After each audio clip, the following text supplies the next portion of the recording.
Hey guys, Cherie here, and today we're going to be talking about a subject that's really close to my heart, and that's domestic violence. It's October, and that means it's Domestic Violence Awareness Month. And I think it's important to talk about this so much because I think that we need to really normalize the conversation, if you will.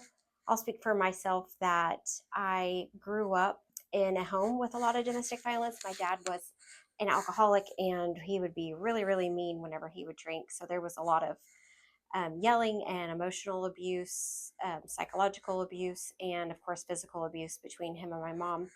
I don't really remember him hurting us kids, but I remember being terrified like most of the time because I never knew what my dad was going to be like whenever he came home. And if he was home, I never knew when he was going to be drunk enough to cause problems. So even to this day, I'm 45 and I can still sometimes hear like a pop can open or a beer can. And it takes me back to being a child and like what that sound meant to me was, oh no, not another one.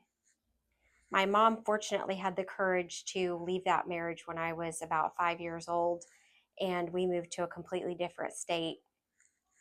And that was the first time that I really have memories of my childhood. Everything before then was like all the bad stuff or like little just glitches. But when we moved to a different state, that's when I really have memories. And I remember having friends and I remember playing outside and I remember that our home was peaceful and we had a little cat and things were really good. And then my mom got married again, and he was a really great stepdad until he wasn't. And then kind of the same thing, a lot of domestic abuse, drug addiction. My mom finally got away from him about the age that I was 13. And about this time, I'm starting to like boys. So I was 14 whenever I got into my first like real relationship with a boy. And guess what? Started having problem with drugs and was physically, psychologically, and verbally abusive. This relationship went on for years. It went on for too long. I was so desperate to be loved and to be in a relationship that I totally ignored everything that was going on. I mean, I was a kid, so there's that part of it. But I'm just showing a pattern of experience here. All of my relationships were abusive, all of them. They were all physically, emotionally, psychologically abusive, and there was always substance abuse up until about 5 years ago. Um, and if I backtrack a little before that, what happened was I was in an unhealthy, toxic marriage. I had 3 children. I weighed over 250 pounds, and I was in a really deep, dark place. I decided to have bariatric surgery, and I also just started to work on me after having that surgery. And I, of course, made different food choices, and I started taking care of myself, and I was reading more and just doing the work that I think that it takes to go through something like that. And what started to happen over the next several years of my life is that I really changed a lot on the inside. I healed a lot of the things that I had gone through as a child, healed some of those wounds with my father. And I'm in this marriage and I'm like, I just totally do not fit here anymore. And I don't deserve to be treated like this. And I really, really wanted it to work. But I remember there was this day that my husband and I had gotten a fight and he hurt me really bad. I don't know why I hadn't realized this before, but I suddenly was like, oh, this is always going to happen. This is always going to happen. It's just a matter of when and how bad was it going to be. And I had never really thought that before. And I think that people who don't understand abusive relationships can't understand the perspective of, and I'm not saying it's always the man who's the abuser and the woman who's always the victim, but I'm going to just speak from my point of view that people were like, why does she stay with him? Why doesn't she get away from him? She deserves so much better than him.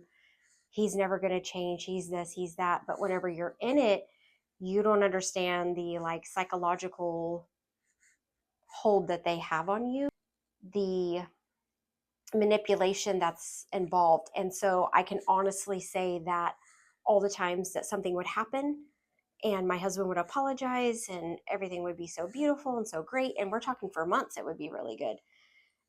This is the cycle of violence if you're not familiar, but there is a cycle of violence. Then you have the what's called the honeymoon period, and then another incident of violence. And this continues in a pattern for as long as you put up with it, or until that person is willing to go get the help that they need and can really start being honest with themselves about themselves, which of course I pray for everybody, but it usually doesn't happen. These people usually do not change because they don't have enough self awareness to make the change, because you can't make a change if you can't acknowledge what is actually going on with you. Instead, most abusers make it the other person's fault, which I can definitely agree with. Um, just a lot of manipulation tactics. The honeymoon period is just so wonderful. And so, back to my point, was that I used to think that at some point, whenever he would apologize, that it wasn't going to happen again.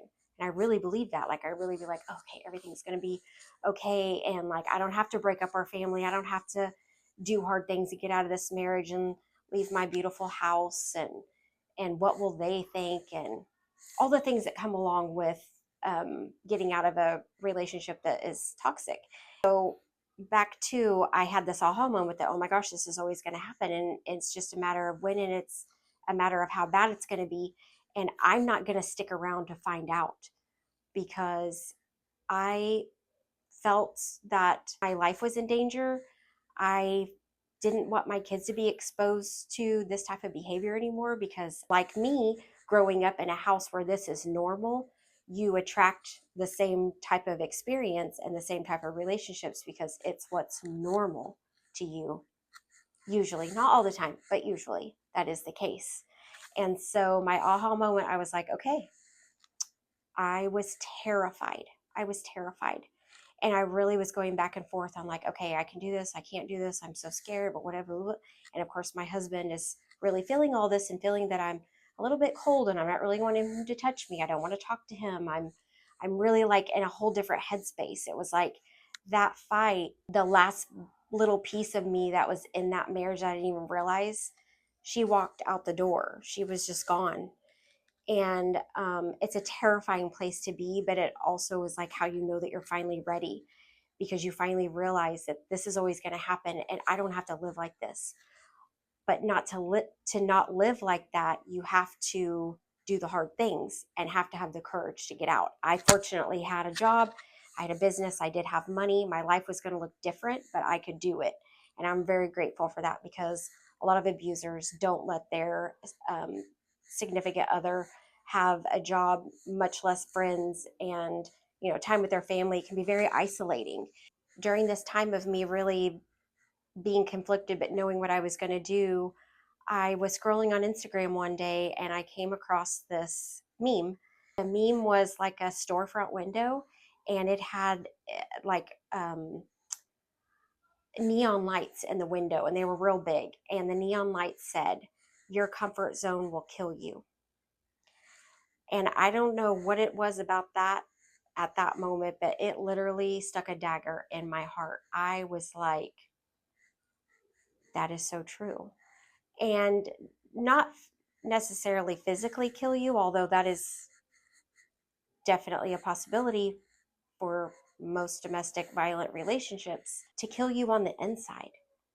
Because I was robbed of my peace and my hopes and my dreams and even my love for this person so often, but I wanted it to work so bad. I did not want to be divorced. I did not want to split up my family. I wanted him to change. I wanted our life to be what we had talked about it being, but I knew that that statement was true. My comfort zone was going to kill me, and I had to make the change, and so I did. I want to encourage anybody out there today that is in a relationship like this, that you can get out. You do not deserve to be treated like that. It is not your fault, no matter what they say. You are a valuable, worthy person who's probably just really struggling with your self-worth and boundaries. And so I'm going to encourage you to start there. I'm not saying you have to leave your relationship. I'm not saying you have to make any decisions, but I encourage you today to start working on those two things. And as you do that, You can decide what's best for you. And if you've gotten out of one of these relationships and you're going through the hard part of staying out and not going back and not letting them manipulate you, I commend you. And I'm so proud of you. You can do it. Have courage. Be steadfast in your own hope for your own future. Know that you do not deserve to be treated like that, and that someone out there someday, whenever you're ready and you've done the healing work, will love you and will treat you with respect and will never hurt you. And I can speak that for truth, because after I got out of my relationship and I did the work and I went to therapy and I read all the books and I did all the things, because I was like, I refuse to let this happen again. I refuse to get into another one of these relationships. I'd rather be alone any day than be treated like that. I did. I found someone who I've been with for 3 years now, who has never physically hurt me, never yelled at me, never called me a name. Yes, we've had some squabbles. That is normal. Is that a word? Squabble. We've had some squabbles, but never has this person hurt me, nor would this person behave in that way. And I truly did not know that that existed. It literally, like, I've had to just let the relationship play out and watch for the red flags, and just, I hate to say this, but like, wait for the shoe to drop, because that's what had always happened, but it's just never happened. And now this person has my trust, and I know that they're not going to treat me that way. So it's possible and it's out there, and you can have that too. But I encourage you today to just start working on you, work on your self-worth and work on your boundaries, because those are the two things that really, I think anybody out there that needs to make a change, they need to start there, and then just start making baby steps. Baby steps are such a huge part of making changes. Just do one little thing, and then to do the next little thing, and then do the next little thing. So that's a whole other video. But anyway, I just wanted to talk about that today because it was really on my heart, and give you just a little story about me, my childhood, and how all my relationships were so hurtful, so full of pain, made me feel awful about myself, and that I got out, and you can get out too. And if you are out, stay out. And if you're almost ready to start dating again, to believe that there are people out there that will not hurt you, and that's what you deserve. So you got this.